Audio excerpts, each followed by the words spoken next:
네, 안녕하십니까. 포미스쿨 컨설턴트 구섬광입니다. 혹시 여러분들은 재수하면 학생들이 1년 징역에 부모님들은 4천만 원 벌금이란 말을 혹시 들어보셨는지 모르겠습니다. 실제로 이 말은 제가 만들어내는 말입니다. 제가 오랫동안 재수학원에서 기숙학원에 근무하면서 오랫동안 지켜보니 제가 근무할 당시 기준으로 놓고 보면 약 4천만 원 정도의 금액이 들어갔고요. 학생들을 1년 동안 가둬놓고 그렇게 했던 기억이 납니다. 요즘은 재수를 하면 아마 4천만 원보다 조금 더 많은 비용이 드는 걸로 알고 있습니다. 근데 혹시 여러분들 재수를 하면 약 몇 퍼센트 정도 성적 향상이 오르고 성공할 거라고 생각하십니까? 제가 낸 통계로는 약 10%에서 20% 정도입니다. 아까 초반에 말씀드렸듯이 우리가 1년 징역에 4천만 원 벌금이라는 어마어마한 것들을 우리가 감내하면서 하는데 실제적으로는 성공 비율이 그렇게 낮습니다. 제목을 재수 없는 공부라고 둔 이유는 그냥 말상으로는 어감상으로는 언어의 유희처럼 들리긴 하지만 실질적으로 재수생들이 봤을 때는 이렇게 하지 않으면 내가 재수해서 성공 가능성이 높아진다라고 하는 것이고 재학생들이 봤을 경우에는 이렇게 하지 않으면 최소한 재수까지는 이르지 않는다는 것을 말씀드리고 싶었습니다. 사실 이 이후에 말씀드리는 것은 너무나 당연한 얘기입니다. 그런데 그럼에도 불구하고 제가 20년의 경력 동안 다른 학습 방법이나 과목별 이러 이전에 처음 강의로 이 재수 없는 공부의 학습 습관을 말씀드리는 이유는 너무나 당연한데 당연하기 때문에 하지 않는 학생들이 너무나 많기 때문입니다. 그래서 이것들을 다시 한번 잘 한번 생각해 보시고 이거 스스로 각성하거나 스스로 반성하는 체크리스트로 삼으시면 좋을 것 같습니다. 오늘 강의의 핵심은 학생들이 재수를 하면 성적이 오르지 않는 학생은 노력이 없는 경우보다 노력이 성적으로 연결되지 않는 경우가 더 많습니다 라고 하는 건데 가장 중요한 것은 10가지의 학습 습관을 말하는 겁니다. 그래서 대체적으로 10가지를 이렇게 뽑아봤는데요. 하나씩 설명드려 보겠습니다. 첫 번째, 재수를 해도 실패하는 학생, 사실 여기는 재수 없는 공부라 해서 이렇게 냈지만 이 10가지 습관은 제가 20년 동안 바라본 바에 의하면 재수를 해도 실패하는 학생들의 습성입니다. 그렇기 때문에 이렇게 하지 않도록 다시 한번 생각해 보면 좋겠습니다. 첫 번째, 공부를 안 한다라고 뒀습니다. 제가 재수생들을 계속 지도해 본 결과 보통 부모님들은 재수를 하면 학생들이 공부를 굉장히 열심히 할 거라고 생각을 합니다. 그러나 제가 현장에서 바라본 바로는 재수를 하더라도 70% 정도는 공부를 하지 않습니다. 30% 정도만 학생이 공부를 합니다. 그래서 실질적인 학생들은 약 30% 내에서 실질 경쟁률을 이루는 겁니다. 그런데 70%내 학생 중 가운데서도 이렇게 억울함을 토로하는 학생이 있습니다. 선생님, 저 공부를 열심히 하는데요 라고. 근데 공부를 열심히 한다는 기준이 다릅니다. 열심히 한다는 기준은 어떤 거냐면 내가 목표한 대학이 A 대학이라면 A 대학에서 요구하는 만큼의 학습량을 공부를 해야 합니다. 근데 이 아이들이 열심히 한다는 기준은 어떤 거냐면 자기가 고등학교 3학년 때보다 열심히 했다는 것을 기준으로 삼습니다. 고등학교 3학년보다 열심히 한 건 그렇게 중요하지 않습니다. 내가 보통 경쟁자들이 가고 싶어하는 대학에 지원하는 학생들이 노력하는 것보다 조금 더 열심히 하는 거지. 근데 70% 정도는 아이들이 자기가 작년보다 열심히 했다는 이유만 가지고 스스로 합리화하고 스스로 이루하는 경우가 많습니다. 그래서 첫 번째 제가 공부를 안 한다라고 한 것이 첫 번째입니다. 재수를 해서 성공하고 싶으면 공부를 해야 합니다. 어느 만큼? 자기가 가고 싶어하는 만큼 대학이 요구하는 만큼의 학습량. 근데 좀 더 현실적인 것은 우리는 고등학교 3년 동안 안 했던 것을 1년 동안 해야 하는 거기 때문에 3년 동안 못한 것을 1년 동안 채워야 하는 그 양만큼을 그 이상 해야 하는 것입니다. 두 번째, 어려운 일이 닥치면 회피한다입니다.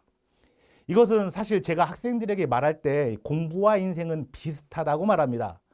우리가 어른들도 그러지 않습니까? 어른들도 보통 보면 성공하는 어른들과 그렇지 않은 어른들을 보면 성공하려면 어떤 게 합니까? 어려운 일이 닥쳤을 때 자기가 도전해야 합니다. 그리고 그것을 위기라 생각하지 않고 기회로 생각하고 돌파합니다.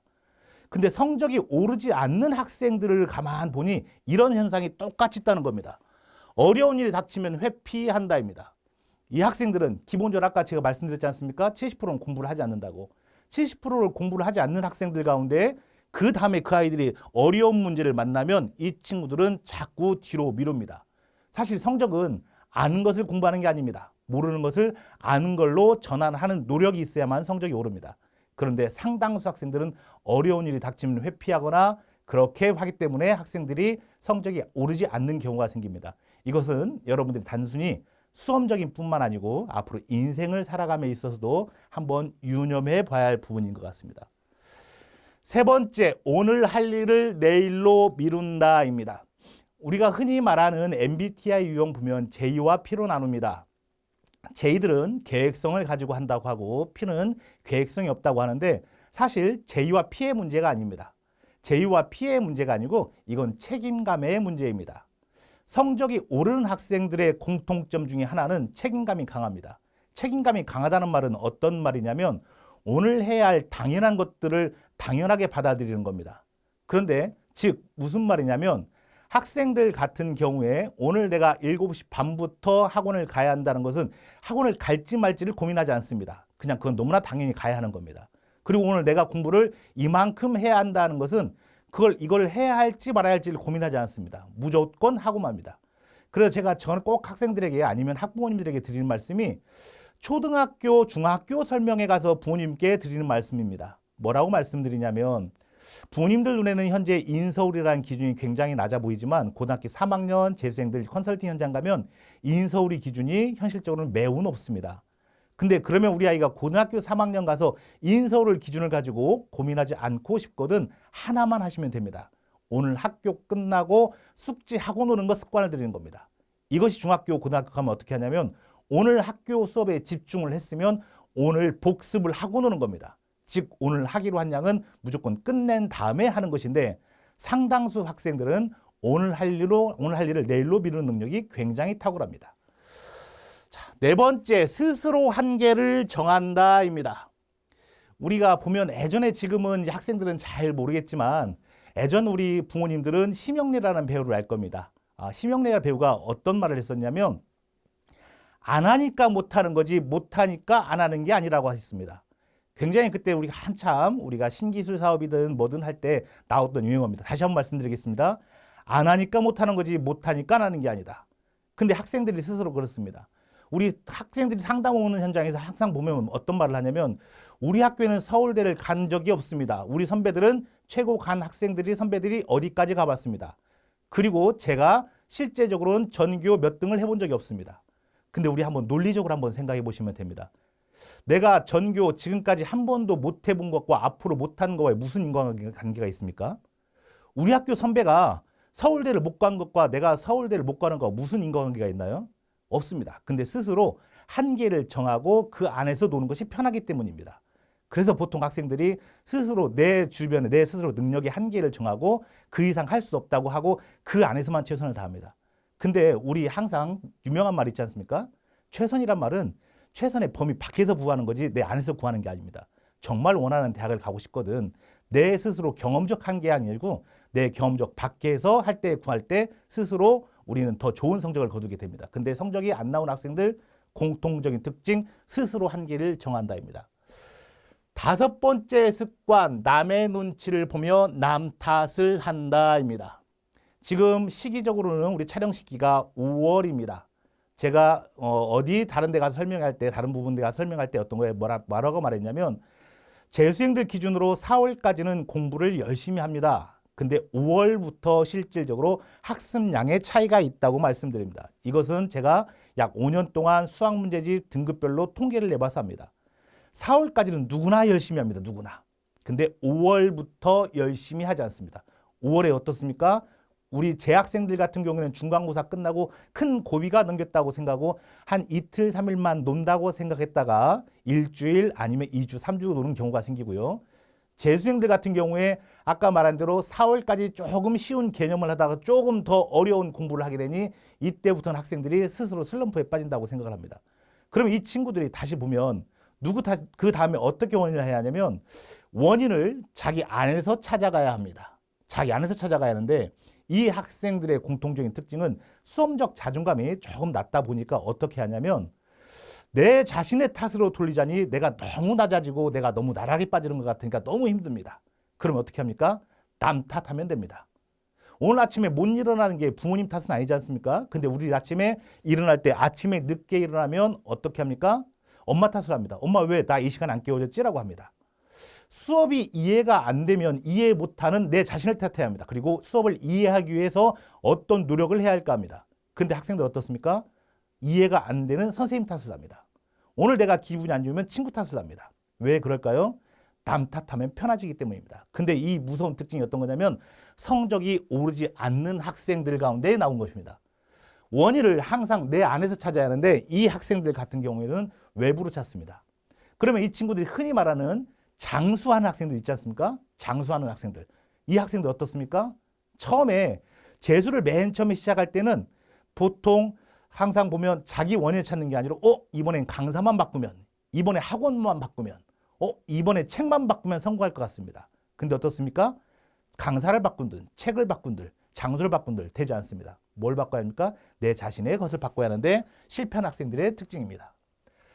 6번째입니다. 불평불만이 많다입니다. 아까 전내 사항에서 제가 뭐라고 말씀드렸냐면 남의 눈치를 보며 남 탓을 합니다.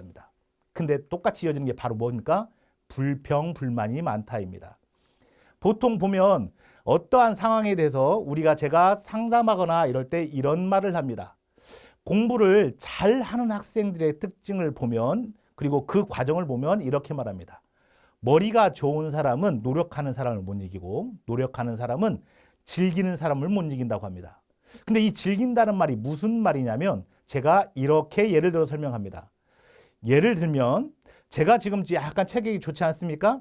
근데 제가 오늘 밤에 헬스장 가서 운동을 하면 저는 운동한 다음에 여러 가지 제가 아는 사람한테 계속 전화해서 오늘 내가 어떤 운동을 얼마나 힘들게 했는지를 설명할 겁니다. 그리고 내일 아침에 저는 일어나서 몸이 너무 쑤시니까 어떻게 하겠습니까? 몸이 쑤시기 때문에 오늘 운동하지 못할 이유를 찾을 겁니다. 근데 흔히 말하는 우리가 운동의 대명사인 김종국 있지 않습니까? 우리가 흔히 말하는 김종국. 김종국이라는 연예인은 오늘 밤에 운동할까요, 안 할까요? 당연히 합니다. 루틴이기 때문입니다.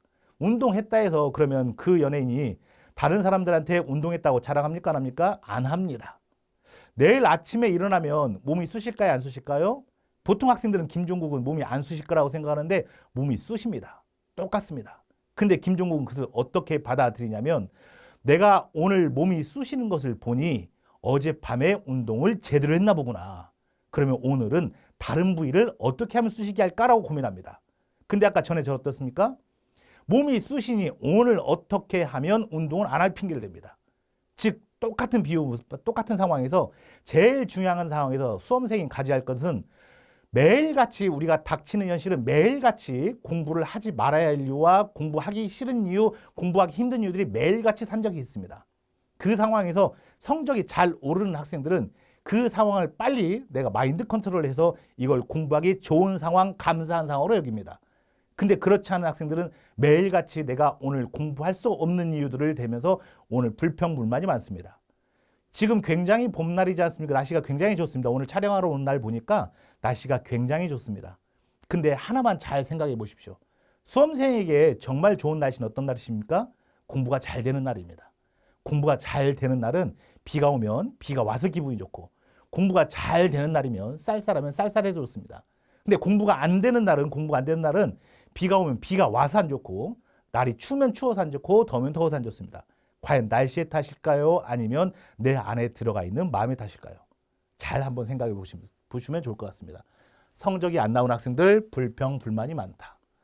7번째, 약속을 잘 지키지 않는다입니다. 이거 굉장히 사소한 것 같지만 중요한 겁니다. 이건 실제 사례를 제가 말씀드리겠습니다. 기숙학원 갈 때 학생들 맨 처음에 오면 상담할 때 학생들 이렇습니다. 보통 아까 말씀드린 대로 약 1년 징역에 4천만 원 벌금이고 요 근래는 5천만 원이 넘어가는 걸 알고 있습니다.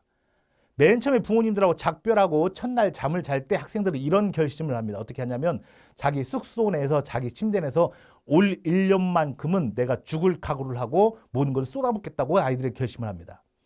한 달이 지나면 아주 놀라운 현상이 일어납니다. 보통 기숙학원은 성적별로 일반부터 쭉 나눠져 있습니다. 흔히 우리가 지금 비유하기 쉽게 가장 상급반하고 하급반이 있는데 시간이 지날수록 반이 내려갈수록 지각하는 학생들이 비율이 늘어가기 시작합니다. 그래서 가장 하급반 같은 경우에는 한 달이 지나면 지각한 학생들이 굉장히 많아집니다. 당연한 것은 제가 아까 말씀드린 거 있지 않습니까? 불평, 불만이 많고 남의 눈치를 보며 남 탓을 하고 그런다고 하지 않습니까? 약속을 잘 지키지 않는 이유들이 각자 제각각입니다. 똑같은 환경에서 잠을 자고 똑같은 환경에서 밥을 먹었는데 약속을 지키지 못했던 이유, 지각을 지키지 못했던 이유. 처음에 드렸던 말씀이 있습니다. 수험생의 가장 근본은 책임감이다. 그런데 이 책임감이 굉장히 약한 건데 이건 단순히 공부의 문제가 아니고 인생을 살아감에 있어서 매우 중요한 문제인 것 같습니다. 그래서 학생들에게 제가 말하기를 공부도 중요하나 우리는 수험생활에서 이것들을 스스로 내 자신을 내가 닦아내는 과정이다. 그래서 재수라는 것은 공부를 더 하는 것이기도 하지만 내 마음을 닦아내는 과정이니 이런 것들도 스스로 성찰과 스스로의 성장을 위해서 매우 중요하다고 꼭 말씀드리고 싶습니다. 8번째, 스마트폰 게임 중독입니다. 부모님들이 제일 고민하실 겁니다. 아이들이 학원 끝나고 와서 학교 끝나고 와서 지쳐서 스마트폰을 보면 이거 마음이 약해져서 어떻게 할까요? 라고 그렇습니다.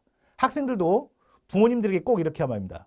제가 지금까지 학교에서 공부하고 지금까지 학원에서 공부했는데 잠깐 이거 쉬는 시간 동안 자기 전에 스트레스 해소하는 게 이게 그렇게 안 되냐고 이야기를 합니다. 그런데 우리 학생들 현실적으로 한번 이야기를 한번 해보시죠. 제가 학생들을 공부시켜 본 결과 흔히 말하는 거 있지 않습니까? 14시간 공부하는 거. 근데 14시간이 아니고요. 실질적으로 제가 공부를 시켜보면 12시간만 하루에 온전하게 공부를 해도 흔히 우리가 침대에서 스마트폰을 보고 싶어도 스마트폰 보다가 졸다가 핸드폰을 떨어뜨립니다, 얼굴에. 실제로 스마트폰을 본다는 말은 무슨 말이냐면 스마트폰을 볼 수 있는 체력이 남아있다는 겁니다. 그 말은 무슨 말입니까? 오늘 하루 내가 그만큼의 최선을 다하지 않았다는 것이고 아직 내가 에너지를 꺼냈을 수 있는 힘이 있다는 겁니다. 학생들이 그런데 자꾸 그렇게 스마트폰이나 게임 중독이나 이런 것들을 합니다. 실제로 재수하는 학생들의 원인을 놓고 보면 여학생도 여학생인데 남학생들의 가장 큰 원인은 게임 중독이었습니다. 그래서 실제로 기숙학원이 요즘 인기 있는 이유가 뭡니까? 스마트폰이나 게임에서 디톡스 되는 그 상황 때문이라도 기숙학원을 보내는 건데 아까 제가 말씀드린 대로 기숙학원 현재 약 5천만 원 넘습니다. 여러분들이 지금 당장 스마트폰하고 게임에서 그냥 여러분의 시간만 소모하는 게 아니라 미래의 시간까지 잡아오는 것이고 미래의 비용까지 게임을 하면서 게임 머니로 쓴다는 걸 생각하시면 한 번쯤 더 생각해 볼 일입니다. 9번째입니다. 공부하는 친구가 없다. 굉장히 예민한 이야기죠. 실제로 그렇습니다. 우리 어른들이 만들어낸 말 있지 않습니까? 끼리끼리 논다. 이거 굉장히 사실 위험한 말인 것 같기도 하고 그런데 잘 한번 생각해 보시면 됩니다.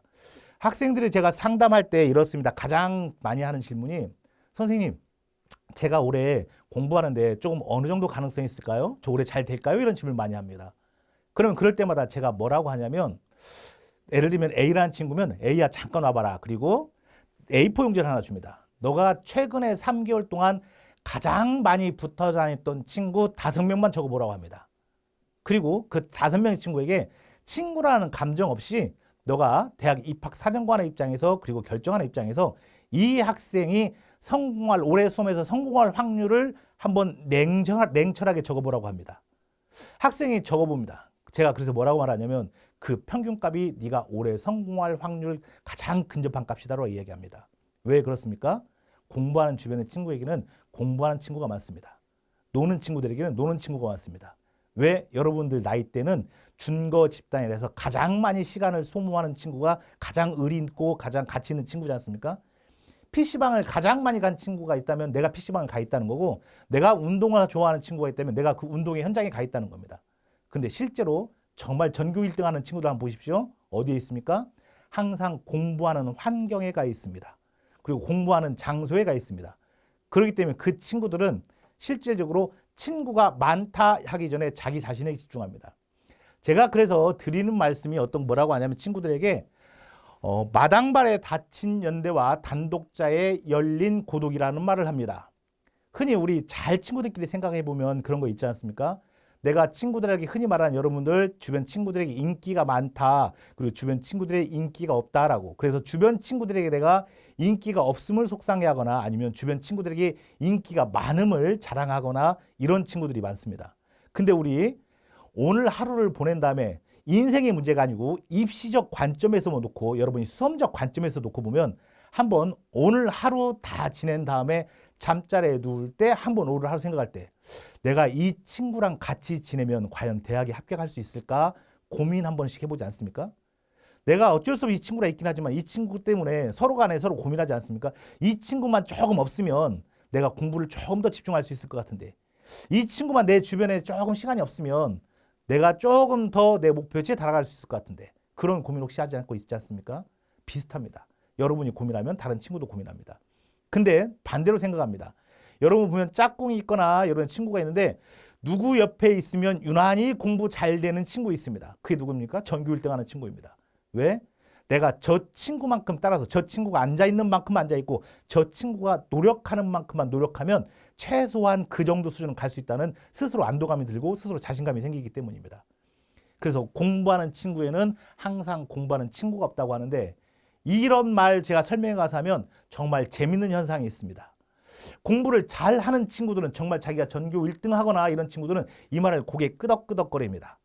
그런데 참 재밌는 현상이 어떤 거냐면 꼭 공부를 하지 않고 성적이 낮은 친구 중에 이런 반문을 제기합니다. 아닌데요. 제 친구에 공부하는 친구가 있는데요. 제 친구는 전교 1등 하는데요. 라는 반문을 적습니다. 근데 진정으로 한번 진심으로 묻고 싶습니다. 그 친구도 여러분을 진정한 친구라고 생각할지 그리고 10년 뒤에도 20년 뒤에도 그 친구가 주변에 여러분 뒤에 옆에 있을지 냉정하게 한번 생각해 보면 될 일입니다. 그래서 정말 여러분이 성적을 오르고 싶으면 공부하는 친구 주변에 가시면 됩니다. 그리고 공부하지 않는 친구들로부터 멀어지면 됩니다. 실제로 재수학원이든 기숙학원이든 아니면 다른 여러분 고등학교 3학년이든 2학년, 1학년이든 올해 공부할 때 가장 아이들이 보면 힘든 이유 중에 하나가 불안감입니다. 불안감을 해소하는데 가장 첫 번째 쉬운 거 뭡니까? 침묵질입니다. 올 9월 달에 고등학교 3학년 현장에서 가장 잘 나온 게 뭡니까? 침묵질입니다. 재수생들 가장 공부할 것 같은데 그때 나오는 게 뭡니까? 침묵질입니다. 공부하지 않고 불안한 아이들끼리 서로 모여서 불안감을 키우는 것들입니다. 마지막입니다. 지적 허영심과 감정적 사치가 많습니다. 즉, 첫 번째 말하는 건 사실 두 파트로 나눠도 되는데 하나로 나누자면 지적 허영심이 강합니다. 이 지적 허영심이라는 것은 두 개로 나누어서 설명할 수 있습니다. 첫 번째, 우리는 수험생입니다. 그렇죠? 수험생이란 말은 무슨 말이냐면 시험 범위가 있고 시험 범위 안에서만 깊게 생각하면 됩니다. 근데 간혹 학생들은 이 시험 공부처럼 하지 않고 학문처럼 공부합니다. 시험 범위와 학문의 가장 큰 차이가 뭡니까? 시험 범위는 범위가 있고 학문은 범위가 있는 게 아니라 내가 좋아하는 것을 깊게 공부하는 스타일입니다. 실제로 정말 공부를 열심히 하는 친구도 있습니다. 부모님들 가운데도 우리 아이는 정말 열심히 하는데 왜 성적이 오르지 않나요? 라고 하는 질문도 많습니다. 왜 그렇습니까? 자기 시험 범위 내에서 수험적으로 공부하는 게 아니고 자기가 만족하는 지적 허영심 있는 공부를 하는 것이 첫 번째입니다. 그래서 성적이 자기가 정말 열심히 함에도 불구하고 성적이 안 오른다면 냉정하게 생각해 볼 일입니다. 내가 평가원이 요구하는 출제 의도 내에서 생각하는지 아니면 내 지적 만족을 과신하거나 내 지적 만족을 채우기 위해서만 공부하는 건지. 그래서 첫 번째 지적 허영심. 근데 두 가지로 나눠서 생각한다는 게 어떤 거냐면 3, 4등급 때 있는 아이들이 지적 허영심이 생각보다도 많습니다. 우리 선생님들 압니다. 3, 4등급 때 아이들 개념 있습니까 없습니까? 이 아이들의 개념이 숙지가 됐다고 생각하십니까? 아니면 개념이 없다고 생각하십니까? 선생님들의 대부분은 3, 4등급은 개념이 없다고 생각을 하십니다. 이 친구들은 개념이 없다고 생각하십니다. 근데 이 3, 4등급 친구들에게 맨 처음에 공부시킬 때 얘들아 개념을 조금 공부해야 하지 않을까라고 하면 아이들이 기분 나빠합니다. 3, 4등급 즉 더 상장 우리 흔히 말하는 상위권 학생일수록 굉장히 겸손하게 공부합니다. 왜? 내 생각이 언제든 틀릴 수 있다는 것을 그 학생들은 기본적으로 전제하고 공부합니다. 그래서 지적 허영심이란 말은 조금 더 한번 경계할 일입니다. 두 번째, 감정적 사치입니다. 오늘도 이제 오는 길에 상담 전화를 받았는데 이렇습니다. 집에서 부모님하고 어떤 이런 말다툼이 있고 뭐 해가지고 학생이 공부를 잘 안 할 것 같다라는 두려움이 있습니다. 이 말은 하나로 요약하면 됩니다. 아까 말씀드린 대로 우리가 현실 속에 현장 속에 납니다. 공부를 하면 1년 동안 공부를 하면 온전하게 집중할 수 없다는 거 누구보다 잘 이해합니다. 왜냐하면 제가 똑같이 수험생이었던 적이 있고요. 수험생하고 같이 20년 동안 같이 살아봤기 때문에 너무나 힘듭니다. 너무나 힘듭니다. 매일같이 공부하는 거 힘들고요. 실제로 하기 싫은 걸 해야 하니 몸에 병도 나고 그러다 보니 자연스럽게 감정적으로도 이렇게 치우칠 수 있다는 거 너무나 이해합니다. 그런데 제가 왜 그럼에도 불구하고 감정적 사치라는 말을 썼냐면 저희는 어쨌든 수험판에 뛰어든 이상 결과를 봐야 하는 사람입니다. 수험판에 뛰어든 이상 마지막 원서 접수를 하고요. 마지막 우리는 원서를 접수한 다음에 결과를 기다려야 하는 사람입니다. 결과에 성공하는 사람도 있긴 하지만 결과에 있어서 자유롭지 못한 학생도 생각보다 많습니다. 하나만 생각하십시오. 물론 공부를 할 때는 무조건 좋은 결과를 생각하면서 좋은 결과를 오늘 하루하루를 긍정적으로 살아가야 하지만 그러나 현실 속에서는 그렇지 않은 학생도 많습니다. 혹시 내가 오늘 감정이 요동치거든. 내가 너무 울컥하고 아니면 내가 너무 짜증이 나고 그러거든. 하나만 생각해 보십시오. 내가 누구에게 너무나 속상하거든. 아까 저 말씀드린 거 있지 않습니까? 불평불만 많고 남 탓하고. 그럴 때 하나만 생각해 보시면 됩니다. 내가 과연 올해 수능이 끝난 다음에 수능 성적표를 들이받고 그리고 원하는 대학에 합격하지 못해서 새벽에 혼자 내 골방에 앉아서 내 방에 앉아서 슬피 울고 있을 때 오늘 이 감정이 이해되는 상황인가? 대부분 그렇지 않을 것입니다. 그때의 기준으로 지금의 감정을 생각해 보면 대부분 와 내가 왜 그랬지라고 말하는 학생들이 선배들이 대다수입니다. 그러면 다시 무슨 말이냐? 진짜 감정적 사치라는 것은 어떤 거냐면 진짜 감정적으로 충분히 대응할 수 있다는 말은 무슨 말이냐면 내가 올해 수험이 끝나고 실패했음에도 불구하고 이런 정도면 내가 충분히 감내하겠다는 스스로 각오가 있을 때만이 스스로 감정적인 행동선, 통제선이 발휘하는 겁니다. 10가지를 제가 이렇게 말씀드렸습니다. 그래서 마지막으로 정리하고 싶은 게 어떤 거냐면 제가 재수하는 학생들에게 맨 처음에 만날 때 이렇게 말합니다. 여러분들이 저를 만난 것은 대부분 새로 재수를 시작함에 있어서 내가 재수를 시작하면 조금 더 1년 뒤에는 드라마틱한 결과를 받을 거라고 생각을 하고 그리고 좋은 결과를 향해서 희망을 가지고 부모님과 왔을 것입니다. 근데 하나 명심해야 할 게 있습니다. 재수를 해서 처음 선생님들을 만났던 그 순간은 여러분들이 희망 때문에 만나는 게 아니고요. 여러분이 중학교 때, 고등학교 때 만났던 습관 때문에 그렇습니다. 조금 더 직접적으로 말하면 습성 때문에 그렇습니다. 여러분이 성공하고 싶으면 학습 방법론 이전에 어떻게 공부해야 할까? 그리고 내가 어떻게 1년을 계획해 나갈까? 이전에 내 스스로 돌아온 삶을 반성해야 합니다. 그리고 이 반성이라는 건 무슨 말이냐면 내 생각의 습관뿐만 아니라 행동의 습관 그리고 어떤 거에 반응하는 습관 모든 것들을 스스로 다시 점검하지 않으면 똑같은 1년을 반복하게 됩니다. 그래서 오늘 드렸던 말씀은 아까 말씀드린 대로 너무나 사실 들어보면 당연한 것들인데 왜 당연한 것들을 지키지 못해서 할까요? 사람들이 습성이기 때문입니다. 꼭 성공하고 싶으시면 다시 한번 자기 자신을 한번 되돌아보시고 그리고 이 되돌아본 상황에서 내 자신을 한번 마음을 닦은 다음에 그 다음에 이것을 습관으로 만든 다음에 그 이후의 학습 방법이 얹혀질 때 가장 성공한 가능성이 높습니다. 오늘 강의는 여기서 마치겠습니다. 감사합니다.